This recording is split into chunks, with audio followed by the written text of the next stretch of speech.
आज की कहानी है वो एक रात। ये कहानी काल्पनिक है और आपके मनोरंजन के लिए लिखी गई है। अगर आपको कहानी पसंद आए तो वीडियो को लाइक करें, शेयर करें और चैनल को सब्सक्राइब करें। सुमित इंदौर का रहने वाला था। वो भोपाल ऑफिस की मीटिंग के लिए गया हुआ था। शाम के 4 बजे की बस से इंदौर वापस जा रहा था। सुमित बस में बैठ गया।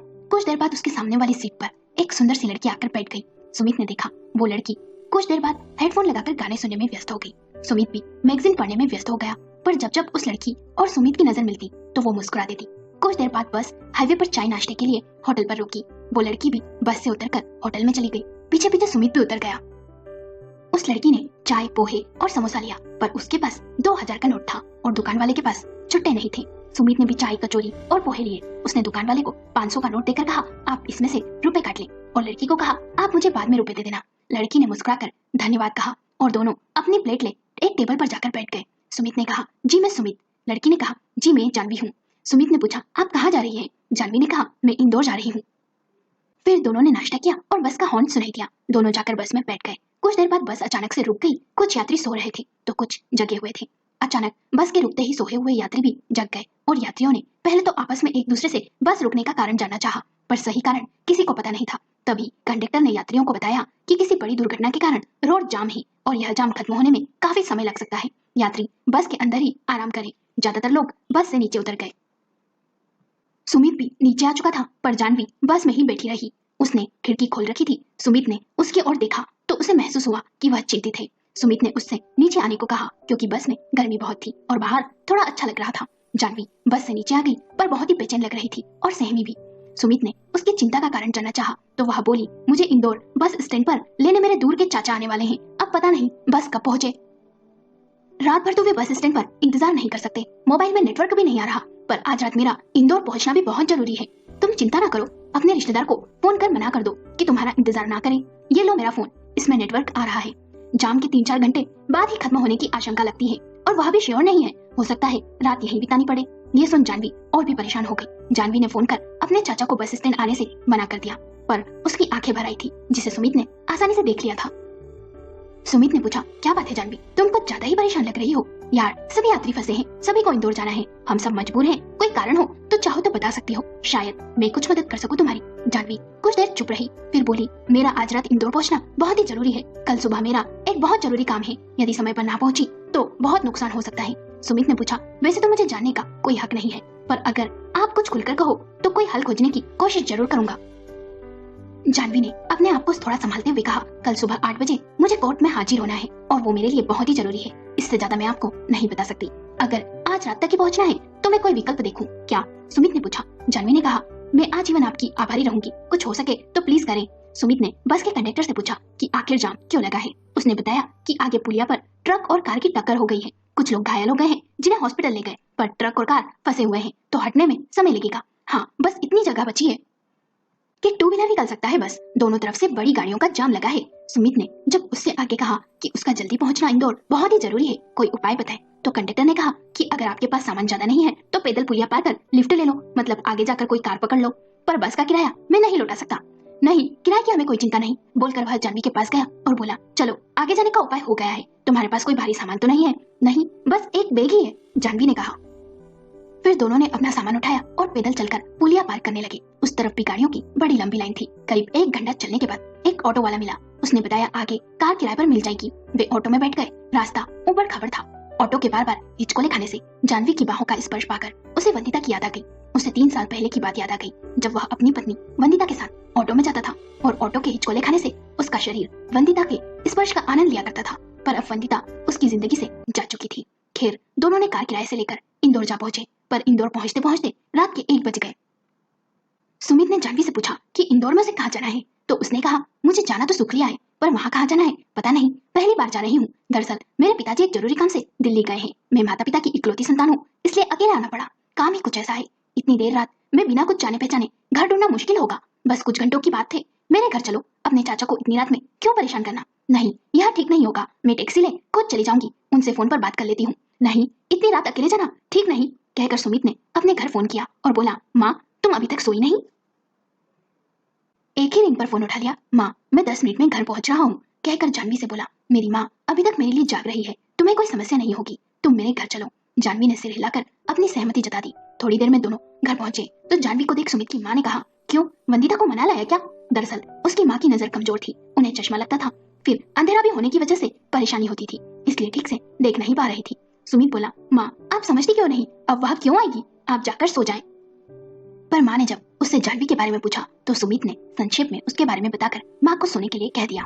फिर उसने जानवी को गेस्ट रूम में आराम करने को कहा और बोला, मैं चाय और कुछ खाने के लिए लेकर आता हूँ। फिर दोनों बैठ चाय पीने लगे।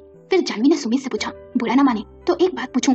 फिर सुमित के हाँ कहने पर वह बोली, वंदिता आपकी पत्नी है। सुमित ने कहा, नहीं थी, हमारा तलाक हो चुका है। सॉरी, क्या इत्तेफाक है, कल कोर्ट में मेरे तलाक पर आखिरी फैसला होना है। फैसला क्या, बस तलाक पर मुहर लगनी है। मेरा और मनोज का आपसी सहमति से तलाक हो रहा है।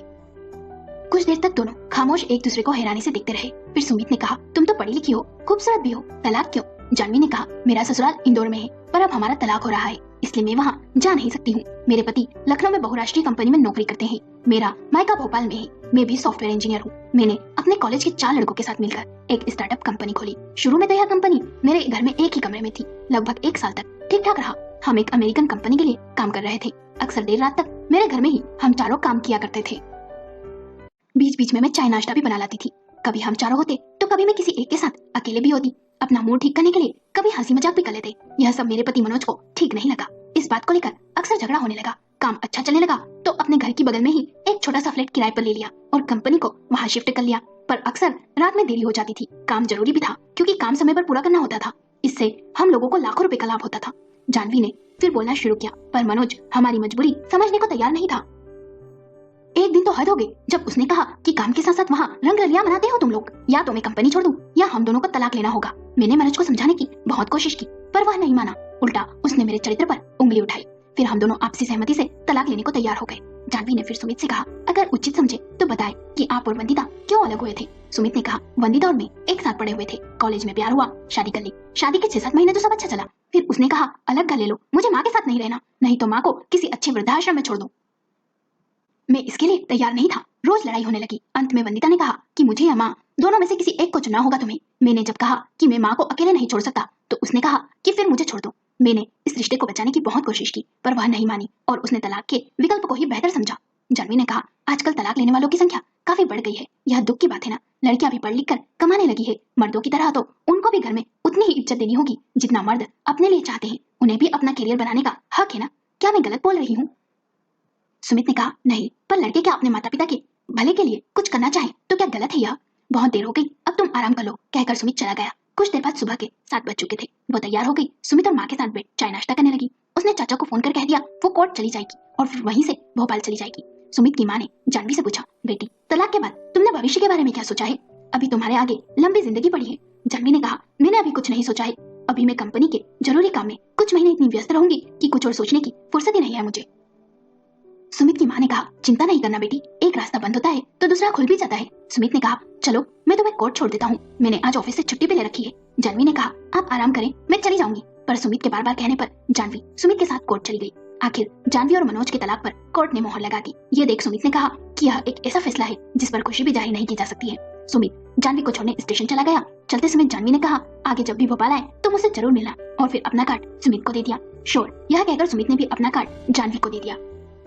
जानवी भोपाल लौट गई। अब वे अक्सर फोन पर बातें करते थे। सुमित ज्यादातर जानवी के काम और स्वास्थ्य के बारे में पूछता तो जानवी सुमित और उसकी माँ के बारे में। कभी जानवी सुमित की माँ से बात करती तो हर बार माँ यही पूछती कि उसने अपने भविष्य के बारे में क्या फैसला लिया है। जानवी भी हर बार यही कहती कि अभी कोई फैसला नहीं लिया। एक बार जब जानवी का फोन आया तो सुमित की माँ ने उससे पूछा, मेरा सुमित तुम्हें कैसा लगता है? जानवी इस सवाल के लिए तैयार नहीं थी, फिर भी उसने कहा, सुमित तो बहुत ही अच्छे इंसान है। माँ ने कहा, वह हमेशा तुम्हारी तारीफ करता रहता है और कहता है कि तुम बहुत ही मेहनती हो और खूब तरक्की करोगी। जानवी ने कहा, यही तो उनका बड़प्पन है आंटी। कुछ दिनों के बाद सुमित को भोपाल जाना पड़ा। वह जानवी से मिला। जानवी ने उसे अपने हाथों से बनाकर खाना खिलाया। दोनों ने बहुत देर तक बातें भी की पर केवल काम से संबंधित। चलते समय जानवी ने उसे फिर आने को कहा और हाथ मिलाकर विदा किया। यह सुमित और जानवी का दूसरा दैहिक स्पर्श था। पहला स्पर्श ऑटो पर हुआ था। इधर जानवी का प्रोजेक्ट पूरा होने जा रहा था। उसका टेस्ट चल रहा था जिसके बाद प्रोजेक्ट को विदेशी कंपनी को बेचा जाना था। इधर सुमित की माँ की तबीयत बहुत खराब थी। जानवी भी यह सुनकर उनसे मिलने आ गई थी। माँ ने जिद पकड़ी कि जानवी कुछ दिन रुक जा, तेरे आने से मुझे अच्छा लगा। जानवी 5 दिन रुक गई। उसने माँ की देखभाल अच्छे से की। माँ की तबीयत में सुधार था। जानवी और सुमित अब थोड़ा करीब आ चुके थे। दोनों एक दूसरे को बेहतर समझ रहे थे। जानवी जब जाने लगी तब चलते समय माँ ने जानवी से कहा, बेटी, तुमने तो अपनी बेटी से भी बढ़कर मेरा ख्याल रखा। भगवान तुम्हारी हर मनोकामना पूरी करे। पर मेरी बात पर सोचना। कौन सी बात माँ? जानवी ने पूछा। अपने और सुमित के बारे में। आपके आशीर्वाद से मेरा प्रोजेक्ट पूरा हो गया। 2 हफ्ते के अंदर इसके अच्छे परिणाम मिलने की आशा है। फिर आपकी बात मान लूंगी, जानवी ने कहा। सुमित और माँ दोनों जानवी की ओर देखने लगे। जानवी की तरफ से यह पहला पॉजिटिव संकेत था। इधर जानवी के माता पिता भी उसके लिए चिंतित रहते थे। जानवी ने सुमित की चर्चा उनसे कर रखी थी। उसने कहा था कि इंदौर जाने वाली उस रात की बात ने जानवी को काफी इम्प्रेस किया था। इतना ही नहीं, जानवी के पिता ने एक बार चुपके से इंदौर आकर सुमित के बारे में जानकारी भी ले ली थी। वे सुमित से संतुष्ट थे। उन्होंने अपनी सहमति जानवी को दे दी थी। इसके 1 महीने बाद जानवी ने सुमित को फोन कर बताया कि उसका प्रोडक्ट विदेशी कंपनी ने अच्छी कीमत देकर खरीद लिया है। उसकी कंपनी के चारों पार्टनर्स को 40-40 लाख रुपए का फायदा हुआ है।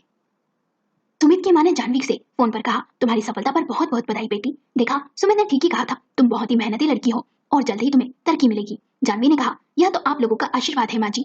अब तो तेरा प्रोजेक्ट भी पूरा हो गया, तो बता सुमित के बारे में क्या सोचा? जानवी ने कहा, मैंने कहा था ना कि सुमित बहुत अच्छे इंसान है। मुझे भी अच्छे लगते हैं। इसके आगे मैं क्या बोलूं? हाँ, एक और सरप्राइज है। मेरी कंपनी को विदेश से बहुत बड़ा ऑर्डर मिला है। माँ ने जब ये बात सुमित को बताई तो उसने माँ के हाथ से फोन लेकर जानवी से कहा, बहुत बहुत बधाई इस दूसरी कामयाबी पर। और एक सरप्राइज मेरी ओर से भी। मुझे प्रमोशन देकर कंपनी ने भोपाल ऑफिस में पोस्टिंग की है। 1 हफ्ते के अंदर ज्वाइन करना होगा। मैं और माँ जल्द ही भोपाल आ जाएंगे। फिर माँ ने जानवी से कहा, अब तो और इंतजार नहीं कराना है। जानवी ने कहा, नो मोर इंतजार माँ जी, अब आगे आपकी मर्जी का इंतजार है। आप जो कहेंगी वैसा ही करूंगी। और हंसते हुए फोन रख दिया। इधर सुमित की माँ की आंखों में भी खुशी के आंसू छलक आए थे। कुछ दिनों के बाद माँ और सुमित दोनों भोपाल शिफ्ट हो गए। दोनों के परिवार वालों की सहमति से शादी हो गई। सुमित और जानवी बेहद ही खुश थे। दोनों उस रात की मुलाकात को याद कर खुश हो जाते थे। यदि वो मुलाकात न होती तो आज वे साथ न होते। दोस्तों, आपको कहानी कैसी लगी हमें अपने विचार कमेंट करके बताएं। कहानी पसंद आई हो तो लाइक करें, शेयर करें और चैनल को सब्सक्राइब करें।